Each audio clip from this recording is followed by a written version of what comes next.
Welcome back dear student, myself Reshma Kapoor. आज की class में स्टूडेंट हम टाइडोफाइटा, जिम्नोस्पर्म एंड पैलियोबॉटनी के सिलेबस में से जिम्नोस्पर्म ग्रुप के साइकस प्लांट की स्टडी करेंगे। इससे पहले हमने टाइडोफाइटा के psilotum, selaginella, equisetum and marsilea plant की morphology, anatomy and life cycle को डिटेल में पढ़ा है। आज हम साइकस की मॉर्फोलॉजी एंड एनाटॉमी को स्टडी करेंगे। एनाटॉमी में आज हम normal root and coralloid root की डिटेल में स्टडी करेंगे। साइकस प्लांट को कॉमनली सैगो पाम और पाम फन के नाम से भी जाना जाता है, क्योंकि इसके प्लांट से साबूदाना बनाते हैं। इसका जो स्टेम होता है उससे स्टार्च निकाला जाता है और स्टार्च से हम साबूदाना बनाते हैं। पाम नाम इसलिए दिया गया है क्योंकि इसका जो अपीयरेंस होता है ये पाम के ट्री जैसा दिखाई देता है। जैसे आप यहाँ दो पिक्चर्स देख रहे हैं, ये साइकस प्लांट और ये पाम ट्री है। साइकस का प्लांट पाम के ट्री जैसा ही दिखाई दे रहा है, इसलिए इसको हम पाम ट्री भी कहते हैं। स्टूडेंट, मॉर्फोलॉजिकली हम बाहर से भी साइकस के प्लांट को पाम ट्री से डिफरेंशिएट कर सकते हैं। एनाटॉमिकली डिफरेंसेस स्टिल है, क्योंकि पाम ट्री जो होता है एंजियोस्पर्म का प्लांट है और मोनोकोट्स एरिकेसी फैमिली में आता है, ठीक है, और साइकस जो है जिम्नोस्पर्म है। लेकिन अगर बाहर से हमें पहचानना हो कि कौन सा साइकस और कौन सा पाम ट्री, तो हम बहुत ही आसानी से पहचान सकते हैं। जो पाम का वृक्ष होता है उसका stem long and more slender होता है, ठीक है। साइकस के कंपैरिजन में स्टेम इसका लॉन्ग होता है एंड मोर सिलेंडर होता है। साथ ही इसके जो स्टेम पर लीफ बेसेस या पर्णाधार पाए जाते हैं वो हेलिकली अरेंज्ड होते हैं। लेकिन साइकस का जो स्टेम होता है वो इतना लंबा नहीं होता, चौड़ा ज्यादा होता है, प्लांट की हाइट कम होती है और साथ ही जो लीफ बेसेस इस पर प्रेजेंट होते हैं वो सर्कुलर अरेंज्ड होते हैं। तो ये डिफरेंस है जिसके आधार पर हम साइकस और पाम ट्री को बाहर से डिफरेंशिएट कर सकते हैं। सिस्टमैटिक पोजीशन अगर देखें तो डिवीजन है इसका cycadophyta, class cycadopsida, order cycadales, family cycadaceae and genus is cycas. Cycadales के 11 लिविंग जीनस है। एक चीज और ध्यान रखिएगा, ट्राइएजिक पीरियड को हम एज ऑफ साइकिड्स भी कहते हैं, एज ऑफ साइकिड्स भी कहते हैं। भारत में मिलने वाली कॉमन स्पीशीज की बात करें तो 4 प्राकृतिक रूप से मिलने वाली स्पीशीज है साइकस की and 2 species cultivated garden species है, cycas pectinata, cycas revoluta, beddomei, cycas circinalis, cycas rumphii and cycas siamensis. ये भारत में मिलने वाली कॉमन स्पीशीज है, जिसमें cycas revoluta and cycas siamensis ये कल्टीवेटेड गार्डन स्पीशीज है, गार्डन में उगाई जाती हैं। प्लांट की मॉर्फोलॉजी देखें तो इसका जो स्पोरोफाइट प्लांट होता है, sporophyte plant roots, stem and leaves में डिफरेंशिएटेड होता है। साइकस का जो प्लांट है वो स्ट्रिक्टली डायोशियस प्लांट है। मेल एंड फीमेल प्लांट अलग अलग होते हैं, ठीक है। यहाँ आप पिक्चर्स में देख रहे हैं, ये मेल प्लांट है जिसके शीर्ष पर एक कोन बनता है, मेल कोन, और जो फीमेल प्लांट होता है उसमें कोन नहीं बनता। मेगास्पोरोफिल्स लूजली शीर्ष पर व्यवस्थित रहते हैं, ठीक है। आगे हम डिटेल में कोन में पढ़ेंगे इसको। रूट्स अगर हम देखें तो साइकस के प्लांट्स में 2 प्रकार की रूट्स मिलती हैं, normal root and coralloid root. Normal root जो होती है इसकी टैप रूट होती है, ये पॉजिटिवली जियोट्रॉपिक होती है, जमीन के अंदर ग्रो करती है, मोटी होती है। इससे जो पार्श्वी शाखाएं लेटरल ब्रांचेस निकलती हैं वो लॉन्ग एंड स्लेंडर होती है, पतली होती है, ठीक है। जो कॉरिलॉइड रूट होती है, कॉरिलॉइड रूट नेगेटिव जियोट्रॉपिक होती है, जमीन के ऊपर ग्रो करती है ये एंड डाइकोटोमोसली ब्रांच्ड हो जाती है, डाइकोटोमोसली ब्रांच्ड होती है ये, जिसकी वजह से इसका जो आकृति है, इसका अपीयरेंस कॉरल के जैसा दिखाई देता है, इसीलिए इसको हम कॉरिलॉइड रूट भी कहते हैं। जैसे यहाँ डायग्राम में आप देख रहे हैं पिक्चर में, ये डाइकोटोमोसली ब्रांच्ड कॉरिलॉइड रूट है, ठीक है, जमीन की सतह के ऊपर पाई जाती है ऐसे। और कॉरल्स जैसी दिखाई देती है। ये जो कॉरेलॉइड रूट होती है, इस कॉरेलॉइड रूट पे एक एल्गल जोन होता है, एनाटॉमी में हम पढ़ेंगे। इस एल्गल जोन में ब्लू ग्रीन एल्गी जैसे एनाबीना मिलती है। ठीक है, ऐसा माना जाता है कि जो कॉरेलॉइड रूट है वो हेल्प करती है एक तो नाइट्रोजन फिक्सेशन में, नाइट्रोजन स्थिरीकरण करेगी, साथ ही ये गैसियस एक्सचेंज में भी या रेस्पिरेशन में भी हेल्प करती है, क्योंकि इस पर रंध्र पाए जाते हैं। तो इस तरह से साइकस में दो प्रकार की रूट्स है, normal root and coralloid root. Normal root tap root है। इसका फंक्शन अगर हम देखें तो फिक्सेशन का होता है, प्लांट को जमीन में स्थिर रखने का काम करता है, एंड साथ ही जो टैप रूट सिस्टम मिलता है इसका, वो absorption of water and mineral में हेल्प करता है। कॉरेलॉइड रूट नेगेटिव जियोट्रॉपिक है, डाइकोटोमसली ब्रांच्ड है, ये चीज आपको याद रखनी है। एल्गल जोन प्रेजेंट होता है जिसमें ब्लू ग्रीन एल्गी पाई जाती है। फंक्शन क्या है, नाइट्रोजन फिक्सेशन एंड रेस्पिरेशन का। बात करें हम इसके स्टेम की, प्रारंभ में स्टेम जो है ट्यूबरस होता है, ट्यूबरस कंदील स्टेम है। अंतःभूमिक सबटेरेनियन होता है, सबटेरेनियन स्टेम है। ठीक है, इस ट्यूबरस सबटेरेनियन स्टेम से ऊपर की ओर एरियल स्टेम निकलता है। एरियल स्टेम वुडी होता है, शॉर्ट होता है हाइट में, स्टाउट दिखाई देता है, हमें खंबे जैसा दिखाई देता है, अनब्रांच्ड होता है।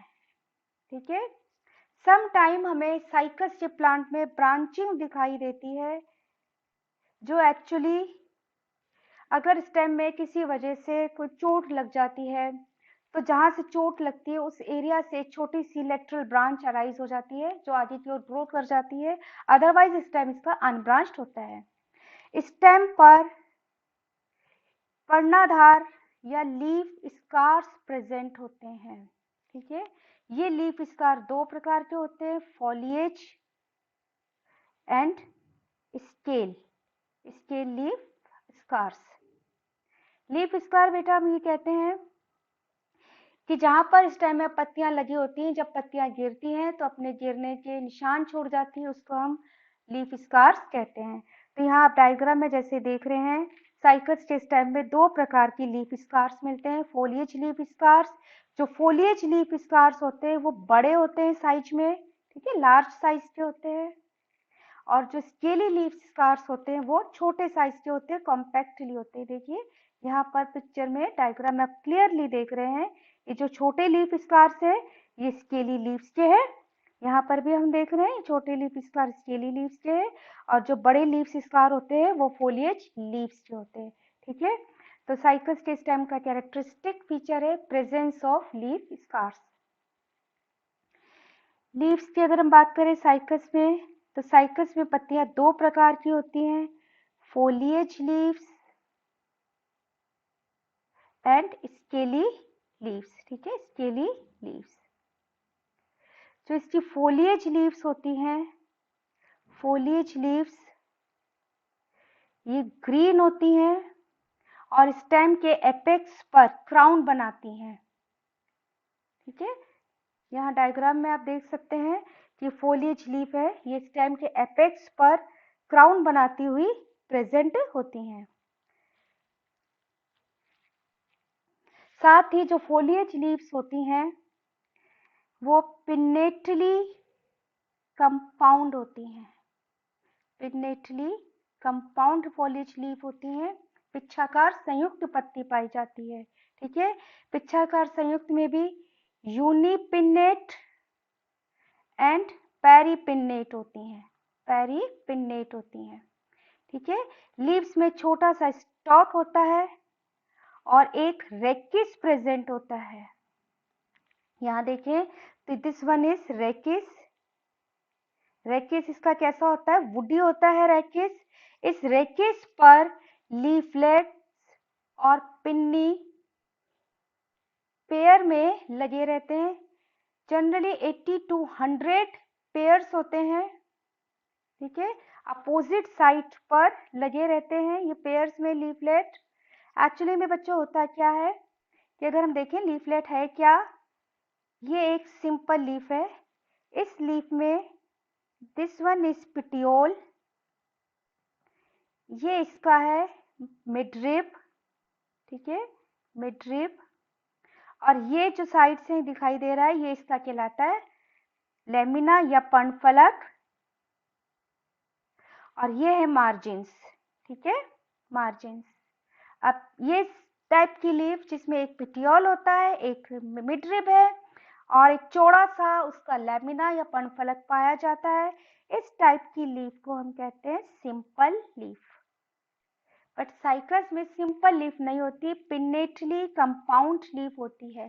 कंपाउंड लीफ क्या होती है? जब लीफ के मार्जिन्स बाहर से अंदर की ओर ऐसे डाइसेक्ट होते जाते हैं, कटाव शो करते हैं, इंसिजन शो करते हैं, ठीक है, ऐसे कटते हैं ड्यूरिंग इवोल्यूशन। ये ऐसा होता है लाइक दिस। तो इस टाइप की लीफ को हम पिन्नेटली कंपाउंड लीफ कहते हैं। और ये जो फिर छोटे छोटे सी कई लीव्स बन जाती हैं, दिस वन इज पिट्यूल, और छोटी छोटी सी कई लीव्स बन जाती हैं, एक्चुअली उनको अब हम लीफलेट्स कहते हैं, ठीक है। क्या बोलते हैं? लीफलेट्स या पर्णक। तो साइकस में एक जो पत्ती दिखाई दे रही है, एक्चुअली में एक पत्ती कई छोटी छोटी लीफलेट्स का एक ग्रुप है। हम ऐसे कह सकते हैं कई छोटी छोटी लीफलेट्स का ग्रुप होती है, इसमें कई छोटे छोटे पर्णक होते हैं। और कितना नंबर होता है इनका? 8200। स्पीशीज टू स्पीशीज वेरी कर सकता है, ठीक है। और जो मिडरिप थी सिंपल लीफ की, वो रैकिस कहलाती है, रैकिस में कन्वर्ट हो जाती है। तो हम कहते हैं कि साइकस की जो फोलिएज लीफ है वो कैसी है? पिन्नेटली कंपाउंड, ठीक है, यूनिपिन्नेट। यूनिपिन्नेट मीन्स जो इंसिजन हुआ है वो एक ही बार में हुआ है, ठीक है, एक ही तरफ हुआ है, लाइक ऐसे ही इंसिजन हुआ है, इसे कहते हैं यूनिपिन्नेट, ठीक है। अगर इस लीफलेट का भी दोबारा छोटी और लीफलेट्स में इंसिजन होता तो बाइपिन्नेट हो जाती है। तो लाइक दिस साइकस में जो लीफलेट्स हैं वो यूनिपिन्नेट एंड पेरिपिन्नेट पेयर्स में प्रेजेंट होती हैं। कितना पेयर से? 8200। मिडरिप वुडी हो जाता है जिसे अब हम कहते हैं रैकिस, ठीक है। अगर हम एक लीफलेट को देखें कि साइकस का एक लीफलेट कैसा है, तो जो एक लीफलेट होता है वो सेसाइल स्ट्रक्चर है। ये रैकिस है और ये लीफलेट कैसा स्ट्रक्चर है? सेसाइल। सेसाइल मीन्स लीफलेट के जो है किसी वृंत से नहीं जुड़ा हुआ, रैकिस पर डायरेक्ट ही रैकिस पर अटैच्ड है। तो लीफलेट कैसा होता है? सेसाइल। इस लीफलेट पर एक ही मिडरिप प्रेजेंट होती है, प्रत्येक लीफलेट में एक ही मिडरिप प्रेजेंट है, दिस वन इज मिडरिप। और ये लीफलेट्स जो हो गए मार्जिन्स। तो साइकस का लीफलेट कैसा है? सेसाइल है, सिंगल मिडरिप प्रेजेंट है इसमें, ठीक है। और इसका जो एपेक्स होता है, एपेक्स एक्यूट और स्पाइनी होता है, नुकीला सा हो जाता है इसका एपेक्स, ऐसा आगे से नुकीला सा हो जाता है। मार्जिन जो है लीफलेट के वो कुछ अंदर की ओर फोल्ड होते हैं। अगर हम यहाँ पर देखें टीएस में, देखिए यहाँ पर दिखा रखा है क्लियरली, इसको हम ब्रॉड करते हैं इस डायग्राम को। जो इसके लीफलेट के मार्जिन्स होते हैं लेटरली, वो अंदर की ओर ऐसे फोल्ड होते हैं, ठीक है। तो जब हम लीफलेट का टीएस लेंगे, मान लो हम यहाँ से टीएस लेते हैं, तो दिस वन इज मिडरिप, ऐसे शो होता है, मार्जिन्स अंदर से फोल्डेड, लेटरल मार्जिन्स अंदर से फोल्डेड है। और इस तरह से हमारे को लीफ टीएस में दिखाई देती है, जिसको हम कहते हैं विंग्स या साइकस लीफलेट के पक्ष में, ठीक है। तो पक्ष में क्यों बन रहे हैं? क्योंकि इसके जो लेटरल मार्जिन्स हैं वो अंदर की तरफ फोल्डेड पाए जाते हैं। इनिशियली जब लीफ यंग स्टेज में होती है, इमेच्योर होती है, तो साइकस पर, साइकस की रैकिस पर जो है लीफलेट सर्सिनेटली कोइल्ड होती है। Just suppose here is a rachis, तो लीफलेट्स जो हैं ऐसे सर्सिनेटली कोइल्ड लीफलेट्स पाई जाती हैं। जैसे जैसे ओपन होता है ये लीफलेट्स खुलती जाती हैं और एक पत्ती में फॉलिएज लीफलेट्स में कन्वर्ट हो जाती हैं। ठीक है, तो इस टाइप का वर्नेशन जिसमें इनिशियली लीव्स जो है वो जिस जगह पर स्टेम से, ब्रांच से, रैकेट से अटैच्ड है वो ऐसे कोइल्ड पाई जाती है। जो फर्न्स का कैरेक्टरिस्टिक फीचर है उसे हम कहते हैं सर्सिनेट वर्नेशन। ठीक है, सर्सिनेट वर्नेशन ये फर्न्स का कैरेक्टरिस्टिक फीचर है जो कि साइकस की पत्तियों में भी दिखाई देता है, इसीलिए हम साइकस को हमने पाम फर्न भी बोला था। ठीक है, जैसे जैसे अब ये पर्णक जो है लीफलेट्स खुलेंगे ये सीधे होते जाएंगे, ऐसे ये और सीधा हो गया, अगेन ये और सीधा हो गया, और ये जब पूरी तरह खुल जाता है तो ऐसे एक पर्णक बन जाता है। ठीक है, तो सर वर्नेशन कैसा मिलता है इसमें इनिशियली मैच्योर लीफ में सर्सिनेट वर्नेशन। जो स्केली लीव्स होती हैं इसकी स्केली लीव्स होती हैं, ये स्केली लीव्स छोटी होती है, ब्राउन कलर की होती हैं, स्केल लाइक्स होती हैं। ठीक है, इनमें क्लोरोफिल पिगमेंट नहीं मिलता, इसीलिए फोटोसिंथेसिस नहीं करती। फोटोसिंथेसिस नहीं करती, तो फोटोसिंथेसिस का काम कौन करता है? Foliage leave. ठीक है, दोनों प्रकार की लीव्स ही foliage leaves and scaly leaves एकांतरित रूप से अल्टरनेटली अरेंज्ड होती हैं और एक क्राउन बनाती हैं। ठीक है, तो साइकस का जो क्राउन है, लीफ का जो क्राउन होता है उसमें फॉलिएज लीव्स भी आती हैं और स्केली लीव्स भी आती हैं। एक साल में एक क्राउन बनता है। जब ये लीव्स गिर जाती हैं, फॉलिएज लीव्स और स्केली लीव्स भी, तो गिरने के अपने निशान छोड़ देती हैं। इन्हीं निशान को हमने क्या कहा था? Leaf scars.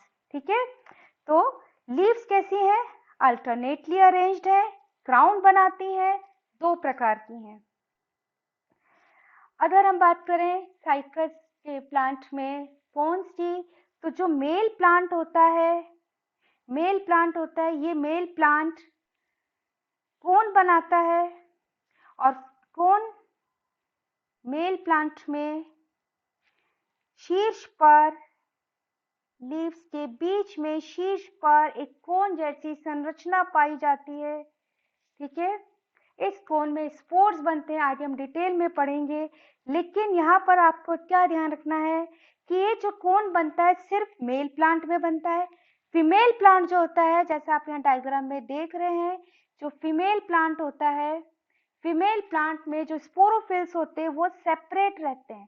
ठीक है, ऐसे शीर्ष पर ही फीमेल प्लांट्स सेपरेट रहते हैं, स्पोरोफिल्स सेपरेट हैं, ये लूजली अरेंज्ड होते, कोन लाइक स्ट्रक्चर नहीं बना रहे।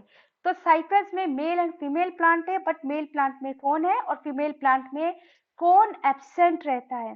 साथ ही आप डायग्राम में देख रहे हैं कि जो में स्पोरोफिल है फीमेल प्लांट में, जिसे हम मेगा स्पोरोफिल भी कहते हैं, मेगा स्पोरोफिल, इस पर नेकेड सीड या ओव्यूल लगा दिखाई दे रहा है। ठीक है, ये ओव्यूल ही सीड में कन्वर्ट हो जाता है ना।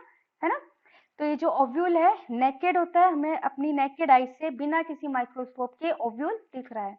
ये जिम्नोस्पर्म का एक कैरेक्टरिस्टिक फीचर है, प्रेजेंस ऑफ नेकेड ओव्यूल और नेकेड सीड। मेगास्पोरोफिल के बच्चों बात करें तो साइकस का जो मेगास्पोरोफिल होता है क्या है? ये पिन्नेटली कंपाउंड लीफ है, पिन्नेटली कंपाउंड लीफ होती है। इसका जो मेगास्पोरोफिल होता है वो कोन न बना के लूजली अरेंज रहता है। मेगास्पोरोफिल का shape, size and number of ovules species to species अलग अलग होता है। जैसे अगर हम यहाँ इसमें देखें तो साइकस सर्सिनेलिस में आप क्लियरली देख रहे हैं नंबर ऑफ ओव्यूल्स जो हमारे को पिक्चर्स में दिखाई दे रहे हैं अराउंड 9 है। तो साइकस ओव्यूल्स सर्सिनेलिस में अराउंड 8 to 10 ओव्यूल्स प्रेजेंट होते हैं। ये इसका जो मेगा स्पोरोफिल है, मेगा स्पोरोफिल्स का ये अग्रभाग जो कि स्टेराइल भाग होता है, बंदे भाग होता है जिस पर ओव्यूल नहीं लगे रहते, वो चौड़ा पर्णफलक है। देन ऊपर से जाकर बिल्कुल नुकीला पॉइंटेड हो जाता है। ठीक है, बेडोमाई में हम देखें तो इसका आगे का स्टेराइल भाग इन कंपैरिजन टू सर्सिनेलिस अगर हम देखें तो कुछ कम लंबा है, पॉइंटेड है, बट इसमें नंबर ऑफ ओव्यूल्स हम देखें तो बेडोमाई में अराउंड 4 to 6 ओव्यूल्स प्रेजेंट होते हैं। साइकस रिवोल्यूटा में देखें तो जो इसका मेगास्पोरोफिल है, इसका स्टेराइल भाग पिन्नेटली कंपाउंड होता है, हाईली डाइसेक्टेड है। ठीक है, ऐसे छोटे छोटे पिन्नेट में डिफरेंशिएटेड है। ठीक है, और इसमें अराउंड 4 to 6 ओव्यूल्स लगे रहते हैं, 4 to 6 ओव्यूल्स लगे रहते हैं। इसी तरह पैक्टिनेटा में अगर हम देखें तो इसका जो मेगास्पोरोफिल है उसका फर्टाइल या लेमिना भाग हम कह सकते हैं, वो काफी चौड़ा सा होता है, जो मार्जिन्स पर कटाव या छोटे छोटे लीफलेट जैसी संरचनाएं शो करता है। ठीक है, पैक्टिनेटा में अराउंड 2 to 4 ओव्यूल्स होते हैं। साइकस नॉर्मेंडाई की बात करें, this is not B, this is D. नॉर्मेंडाइना में 2 ओव्यूल्स होते हैं, नंबर ऑफ ओव्यूल्स इसमें कम होता है, 2 ओव्यूल्स होते हैं, और इसका जो मेगास्पोरोफिल का फर्टाइल फलक वाला भाग है वो बहुत छोटा और एकदम से पॉइंटेड होता है। साइकस रम्फाई में देखें तो इसमें भी अराउंड 6 to 8 ओव्यूल्स मिलते हैं। ठीक है, तो कहने का ये है कि फीमेल प्लांट में मेगास्पोरोफिल का size, shape and number of ovules अलग अलग हो सकता है, जो स्पीशीज टू स्पीशीज वेरी कर जाता है। साइकस का जो फीमेल प्लांट है, ये आपको ध्यान रखना है, वो मोनोपोडियल ग्रोथ दर्शाता है। ठीक है, मेगास्पोरोफिल्स अरेंज कहाँ है? स्टेम के एपेक्स पर। ये स्टेम में इसके एपेक्स पर मेगास्पोरोफिल्स अरेंज्ड है। मोनोपोडियल ग्रोथ ये होती है कि जब मेगास्पोरोफिल्स डेवलप हो रहे हैं उसमें स्टेम की एपेक्स या एपिकल सेल, एपेक्स या एपिकल मेरिस्टेमेटिक सेल जो है, मेरिस्टेमेटिक सेल जो है वो भाग नहीं लेती, तो स्टेम की ग्रोथ होती रहती। इस टाइप की ग्रोथ को हम कहते हैं मोनोपोडियल वृद्धि। किसमें मिल रही है? साइकस के फीमेल प्लांट में। अगर हम बात करें मेल प्लांट में, तो बच्चों मेल प्लांट में जो स्पोरोफिल्स होते हैं, माइक्रोस्पोरोफिल्स, वो बहुत ही कॉम्पैक्टली अरेंज्ड होते हैं और एक कोन बना लेते हैं। ठीक है, ये कोन कहाँ पर मिल रहा है? स्टेम के शीर्ष भाग पर आपको दिखाई दे रहा है। स्टेम के शीर्ष भाग पर शूट एपेक्स पर डेवलप होता है। जब ये कोन बनता है तो जो एपिकल मेरिस्टेमेटिक सेल होती है या एपिकल मेरिस्टेम कह सकते हैं, ये सेल भी इन्वॉल्व हो जाती है कोन के डेवलपमेंट में। इसलिए जो प्लांट की अब ग्रोथ है वो ग्रोथ रुक जाती है। ठीक है, इस एपिकल मेरिस्टेम जो इन्वॉल्व हो जाती है कोन के डेवलपमेंट में, अब क्या होता है, जब कोन डेवलप हो रहा होता है, यंग स्टेज में होता है, तो इस मेल कोन के पास वाली कोई सेल ये मेरिस्टेमेटिक हो जाती है, मेरिस्टेमेटिक हो जाती है, विभज्योतकी हो जाती है, मीन्स ठीक है, कोई लेटरल पास वाली सेल, लेटरल सेल मेरिस्टेमेटिक हो जाती है। ये क्या करती है? ग्रो करके डेवलपिंग कोन को साइड में पुश कर देती है और फिर से स्टेम सीधा ग्रोथ करने लग जाता है। ठीक है, इस टाइप की ग्रोथ को हम बोलते हैं सिम्पोडियल ग्रोथ। क्या बोलते हैं इस टाइप की ग्रोथ को? सिम्पोडियल ग्रोथ बोलते हैं।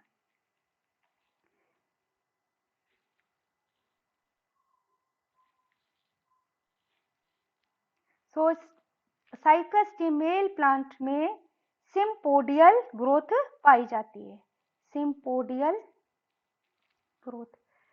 ठीक है, क्या होता है सिम्पोडियल ग्रोथ में? जो शूट एपेक्स की एपिकल मेरिस्टेमेटिक सेल है वो कोन डेवलपमेंट में इन्वॉल्व हो जाती है। अब स्टेम को आगे ग्रो करना है तो इसके साथ की लेटरल कोई सेल मेरिस्टेमेटिक नेचर की हो जाती है, मेरिस्टेमेटिक हो जाती है, और ये फिर डेवलपिंग कोन को साइड में पुश कर देती है और स्टेम एपेक्स फिर से ग्रोथ करने लग जाता है। तो दो टाइप्स की ग्रोथ साइकल्स के प्लांट में मिलती है, मोनोपोडियल एंड सिम्पोडियल।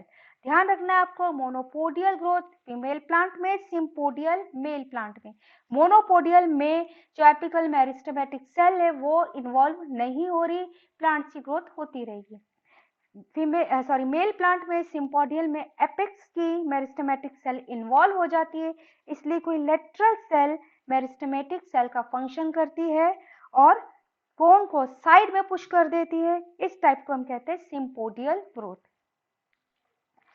इस टाइम की अगर हम बात करें, एनाटॉमी में रूट की अभी हम पढ़ेंगे।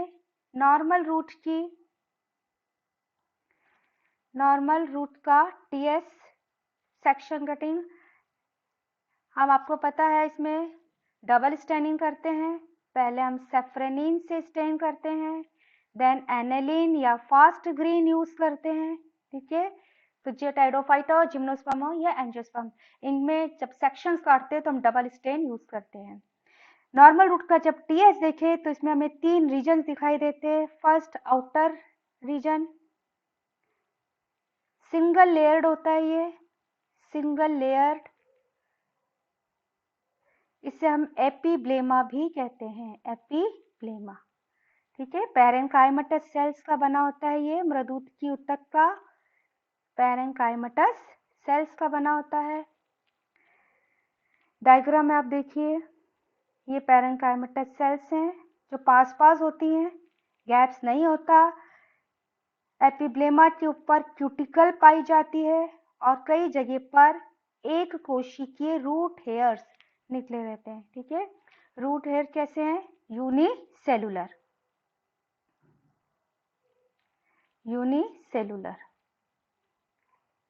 Root hairs. सेकंड जो रीजन है वो है कॉर्टेक्स।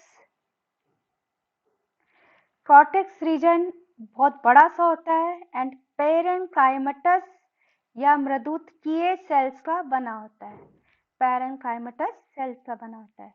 कॉर्टिकल रीजन्स में हमारे को कुछ स्टार्च कंटेनिंग सेल्स दिखाई देती हैं, मतलब इन सेल्स में स्टार्च होता है। कुछ सेल्स में हमारे को स्फीरो रेफाइट्स मिलते हैं। ये जो पैरेंकाइमटस सेल्स होती हैं ये लूजली अरेंज्ड होती हैं, लूजली अरेंज्ड, दूर दूर व्यवस्थित होती हैं। जैसे आप डायग्राम में देख रहे हैं, काफी दूर दूर है, ढीली ढाली सी व्यवस्थित है। इनके बीच में गैप मिलता है जिसे हम इंटरसेलुलर स्पेसेस कहते हैं। ठीक है, सेल्स के बीच में गैप मिलता है, इंटरसेलुलर स्पेसेस कहते हैं। इन इंटरसेलुलर स्पेसेस में हमें टैनिन भी दिखाई देता है। तो इस तरह से कॉर्टिकल रीजन पैरेंकाइमटस सेल्स का बना है जो लूजली अरेंज्ड है, सेल्स दूर दूर व्यवस्थित होती है जिनके बीच में गैप होता है, इंटरसेलुलर स्पेसेस कहते हैं, और इसमें टैनिन होता है। कुछ सेल्स में हमें स्टार्च और कुछ सेल्स में हमारे को स्फीरोरेफाइट्स भी दिखाई देते हैं। थर्ड रीजन की अगर हम बात करें, दैट इज स्टीलर रीजन या स्टील। स्टील में सबसे बाहर एक स्तरीय होता है endodermis, this one is endodermis. बच्चों आप लीनियर डायग्राम या आउटर डायग्राम जिसे कहते हैं और साथ ही सेलुलर डायग्राम दोनों की प्रैक्टिस जरूर करना, बिकॉज डायग्राम्स बनाए बिना बॉटनी में नंबर कम आता है। ठीक है, तो बच्चे कई बार शिकायत करते हैं हम पूरा लिख कर आते हैं बट नंबर नहीं मिलते, तो इसका मेन रीजन यही है कि हम डायग्राम्स ड्रॉ नहीं करते। अगर हमारे पास टाइम नहीं है तो कम से कम हम जो रेखीय डायग्राम होता है उसको जरूर ड्रॉ करें। दिस वन एपीब्लेमा और ये सारा कॉर्टिकल रीजन, देन एंडोडर्मिस। ठीक है, देन एंडोडर्मिस के बाद सेकंड जो लेयर होती है वो होती है पेरिसाइकल की। पेरिसाइकल प्रेजेंट होता है। पेरिसाइकल साइकल्स के नॉर्मल रूट में बहुस्तरीय या मल्टी लेयर्ड होता है, मल्टी लेयर्ड। ठीक है, आप देख रहे डायग्राम में 3-4 परतें दिखा रखी है, ये है पेरिसाइकिल की। वेस्कुलर बंडल या संवहन बंडल की बात करें तो रूट्स में संवहन बंडल कैसे होते हैं? एक्सार्क होते हैं, रेडियल अरेंज्ड होते हैं, अरिये होते हैं। ठीक है, अरिये में क्या होता है कि जब जाइलम और फ्लोएम अलग अलग रेडियाई पर अरेंज होते हैं तो उसे हम कहते हैं रेडियल या अरिये। और एक्सार्क जब प्रोटोजाइलम बाहर की ओर होता है, एपिब्लेमा की ओर होता है, और मेटाजाइलम जो है वो अंदर की ओर होता है। ठीक है, तो वेस्कुलर बंडल एक्सार्क रेडियल है एंड डाइआर्क है। डाइआर्क में जाइलम के और फ्लोएम के दो दो समूह मिलते हैं, ये एक जाइलम समूह है, दूसरा जाइलम, ये फ्लोएम और ये दूसरा फ्लोएम। ठीक है, एक्सार्क आपको बता दिया जिसमें प्रोटोजाइलम टुवर्ड्स एपिब्लेमा या बाहर की ओर होता है, epiblema, and metaxylem towards the centre, और पिथ हम कह सकते हैं। रूट में पिथ नहीं प्रेजेंट होता। ठीक है, पिथ नहीं होता इनिशियली, यंग रूट में पिथ एब्सेंट होता है। कॉरेलॉइड रूट की बात करें तो इसका जो कॉरेलॉइड रूट है बच्चों, कॉरेलॉइड रूट की संरचना, एनाटॉमी नॉर्मल रूट से काफी मिलती जुलती होती है, नॉर्मल रूट से काफी मिलती जुलती होती है। कुछ एक जगह पर डिफरेंसेस हैं, हम इन डिफरेंसेस को डायग्राम्स के थ्रू देख लेते हैं। कॉरेलॉइड रूट में भी सबसे बाहर एक स्तरीय एपिब्लेमा है, ये है एपिब्लेमा। ठीक है, देन इसका जो कॉर्टेक्स होता है वो कॉर्टेक्स 3 रीजन्स में डिफरेंशिएटेड होता है, आउटर, मिडिल एंड इनर। जो आउटर कॉर्टेक्स होता है पैरेन्काइमटस होता है, पैरेन्काइमटस है, मृदुतकीय कोशिकाओं का बना हुआ है। इस रीजन की कोशिका आप देख रहे हैं डायग्राम में पास पास होती है, सघन रूप से पास पास में है, और बीच बीच में हमें टैनिंग भी दिखाई देता है। मिडिल कॉर्टेक्स जो होता है, मिडिल रीजन होता है, इसकी सेल्स इलोंगेटेड हो जाती हैं, काफी बड़ी सी हो जाती हैं, दीर्घित हो जाती है, और ये एल्गल जोन कहलाती है। ठीक है, तो ये एल्गल जोन है। इस एल्गल जोन में ब्लू ग्रीन एल्गी पाया जाता है, इसके फिलामेंट्स पाए जाते हैं, ये नोस्टॉक हो सकता है, एनाबीना यूजुअली होता है। ठीक है, देन अगेन इनर कॉर्टेक्स, ये इनर कॉर्टेक्स भी पैरेन्काइमटस सेल्स का बना है, मृदुतकीय कोशिकाओं का बना है, और इसमें भी टैनिन प्रेजेंट होता है। ठीक है, बात करें कॉर्टेक्स के बाद जो थर्ड रीजन हमें दिखाई देता है वो स्टील है। इसमें भी स्टील सबसे बाहरी एंडोडर्मिस है जो सिंगल लेयर है, like a normal root. Endodermis के बाद पेरिसाइकल, देन वेस्कुलर बंडल अगर हम देखें तो इसका जो वेस्कुलर बंडल होता है कॉरेलॉइड रूट का, वो नॉर्मल रूट की तरह ही एक्सार्क होता है, रेडियल होता है, बट ट्राई आर्क होता है। ठीक है, इसमें 3 समूह होते हैं, डायग्राम में आप देख रहे हैं, रेखी डायग्राम में भी और सेलुलर डायग्राम में भी हम क्लियरली देख रहे हैं। ये जाइलम का, ये दूसरा जाइलम, और ये तीसरा जाइलम, और ये फ्लोएम के 3 समूह जो जाइलम से ऑल्टरनेट कर रहे हैं, एकांतरित रूप से व्यवस्थित है, जबकि नॉर्मल रूट में डाइआर्क था। ठीक है, तो ये आपको ध्यान रखना है। वेस्कुलर बंडल एक्सार्क या रेडियल है बट ट्राइआर्क है। अगेन जो आपको याद रखना है कि कॉरेलॉइड रूट में द्वितीयक वृद्धि या सेकेंडरी ग्रोथ नहीं होती है। ठीक है, सेकेंडरी ग्रोथ एब्सेंट होती है। So in this way normal root से काफी इसकी स्ट्रक्चर मिलती है, बट डिफरेंसेस है एक मिडिल इलोंगेटेड एरिया में जिसमें एल्गल जोन है, और वेस्कुलर बंडल जो ट्राइआर्क है। ठीक है, साथ ही एपिब्लेमा में क्यूटिकल एब्सेंट होती है, देखिए कहीं पर भी क्यूटिकल नहीं है। तो बच्चों आज की क्लास में हमने मॉर्फोलॉजी पढ़ी है साइकल्स की, डिटेल में मॉर्फोलॉजी को पढ़ा, एनाटॉमी में हमने normal root and coralloid root की स्टडी करी। नेक्स्ट क्लास में हम एनाटॉमी ऑफ स्टेम, रेक्टेट एंड लीफलेट की स्टडी करेंगे। अगर आपने मेरे चैनल को सब्सक्राइब नहीं किया है तो प्लीज़ आई रिक्वेस्ट मेरे चैनल को आप जरूर सब्सक्राइब करें, लाइक करें एंड अपने फ्रेंड्स के साथ शेयर करें। अगर आपको नोट्स चाहिए in the form of PDF तो मुझे आप ज़रूर मैसेज करिए, कमेंट सेक्शन में आप मैसेज करिए एंड मैं आपको पीडीएफ जो है प्रोवाइड कर दूंगी। Thank you student.